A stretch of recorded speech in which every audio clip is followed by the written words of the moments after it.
Hello বন্ধুরা, আজকে রাতের ডিনারে বানিয়ে ফেলেছি হচ্ছে পনির বাটার মশালা, যেটা খেতে কিন্তু অসম্ভব সুন্দর হয়েছিল, অসম্ভব ভালো হয়েছিল খেতে। তো তোমরা এইভাবে কিন্তু ট্রাই করতেই পারো। তোমরা সবাই রান্না জানো, তো সবাই ভালো সবাই করতে পারো সেটা নয়, কিন্তু এই প্রসেসে বানালে কিন্তু খেতে কিন্তু দারুণ হয়, দারুণ হয়, এটা আমি গ্যারেন্টি দিয়ে বলতে পারি। তো চলো ফটাফট দেরি না করে বলেই দিই কীভাবে রান্নাটা করেছি, দেখে নাও। আর শীতকালে দেখবে গরম গরম পনির বাটার মশালার সাথে কিন্তু নান বলো, রুটি বলো, পরোটা বলো, লুচি বলো, যাই খাবে কিন্তু খুব ভালো। আর সব সময় কি মাছ মাংস ভালো লাগে বলো? তো একটু পনিরটাও কিন্তু নিরামিষ বলো বা এর দিক থেকে কিন্তু খাওয়া যেতেই পারে। তো যাই হোক, চলো ফার্স্টে আমি এই পনিরটা হচ্ছে মিষ্টির দোকান থেকে আনা, যেহেতু এমনি প্যাকেটের পনিরগুলো অতটা টেস্ট হয় না, তো এটাকে আমি কেটে নিয়েছি, একটু বড় বড় সাইজ থেকে কাটতে হবে, একটু বেশি ছোট ছোট কাটিনি। আর আদা রসুনের কোয়া নিয়ে নিয়েছি, আর এগুলো কুচি করেছি পেঁয়াজ। আর আমি হচ্ছে মিক্সিতে টমেটো একটা আর হচ্ছে কাজু, এটা ভালো করে পেস্ট করে নেবো। কাজগুলো এগুলো আলাদা করেও হয়, আমি একসাথেই করেছি, তো আমার কাজটা একটু মানে তাড়াতাড়ি হবে ওই জন্য। আর এর মধ্যে আদা রসুনটাও দিয়ে দিয়েছি, আর একটু গোটা জিরে ধনে গুঁড়ো দিয়ে দিয়েছি, দিয়ে ওটা পেস্ট করে আমি ওটা আমার লাগবে মানে পরে আমি এটা দেবো। তো ফার্স্টে আমি বাটারে পুরো রান্নাটা করেছি, আমি কোনো রকমের রিফাইন্ড অয়েল ইউজ করিনি। একটু বাটার দিয়ে আমি দিয়েছি হচ্ছে হলুদ দিলাম, আর হচ্ছে কাশ্মীরি গুঁড়ো লঙ্কা দিয়ে একটু নাড়াচাড়া করেছি বাটারের মধ্যে দিয়ে, এই যেগুলো কেটে রেখেছিলাম পনিরগুলোকে হালকা একটু নেড়ে ছেড়ে নেব। তো একটু হালকা মানে ভাজা ভাজা করে নেবো পনিরগুলোকে। তো পনিরগুলো হালকা ভাজা ভাজা করে নেওয়ার পরে এটা একটা পাত্রে তুলে রেখে দেবো। দিয়ে আবার ওই কড়াইটাতে আবার একটুখানি পরিষ্কার করে কড়াটা আমি আবার বাটার দিয়ে দিলাম এর মধ্যে। তো পুরো বাটারেই যেহেতু রান্নাটা হবে, তো আমি কোনো ধরনের রিফাইন্ড অয়েল ইউজ করিনি, তো পুরো একটু বাটারটা কিন্তু বেশি লাগবে।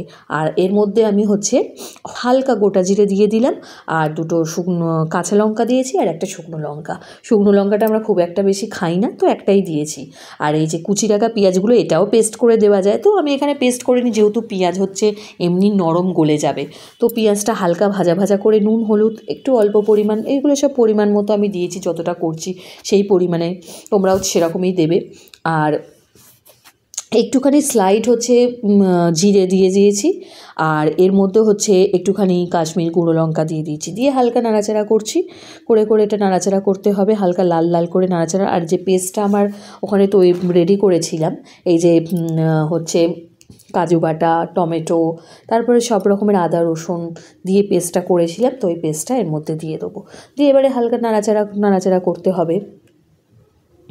তো এটা আস্তে দিয়ে করতে হবে, জোরে দিলে আবার হয়ে যেতে পারে, তো পুড়ে যেতে পারে, তো হালকা আস্তে করে দিয়ে। আর ওই যে জলটা মিক্সির গায়ে যে এটা ছিল ওটা জল দিয়ে দিলাম, দিয়ে এবারে হচ্ছে মশলাটাকে ভালো করে নাড়াচাড়া করতে হবে।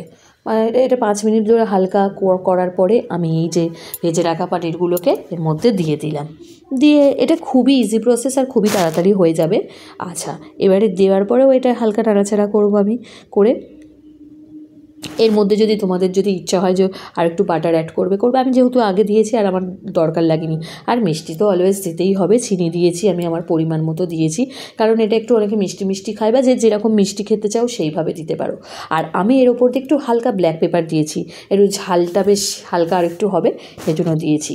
তো দিয়ে ব্যাস আমার মানে হালকা একটু জল দিয়ে নাড়াচাড়া করে নিতে হবে, ব্যাস আমার রেডি হয়ে গেল পনির বাটার মশলা। তো কিছু দরকার নেই যে ঢাকা দেওয়া বা কিছু করারই দরকার নেই, এটা এমনি খোলা অবস্থাতেই 5 মিনিট একটু হালকা নাড়াচাড়া করলেই হয়ে যাবে, 5 থেকে 10 মিনিট। তার জন্য বেশি কিছু ঢাকাঢুকি দিয়ে করার তো কোনো ব্যাপার নেই। ব্যাস এর ওপর দিয়ে ধনেপাতা লাস্টে ছড়িয়ে দিলাম, দিয়ে ব্যাস পনির বাটার মশলা রেডি হয়ে গেল। আর এটা আমি রুটির সাথে কালকে খেয়েছি। তো এরমভাবে বাড়িতে ট্রাই করবে, সত্যি বলছি সিরিয়াসলি খুবই টেস্টি, খুবই সুন্দর খেতে হয়, আর মুখে পুরো লেগে থাকবে খাবারটা। তো তোমরা বাড়িতে কিন্তু এটা করতেই পারো।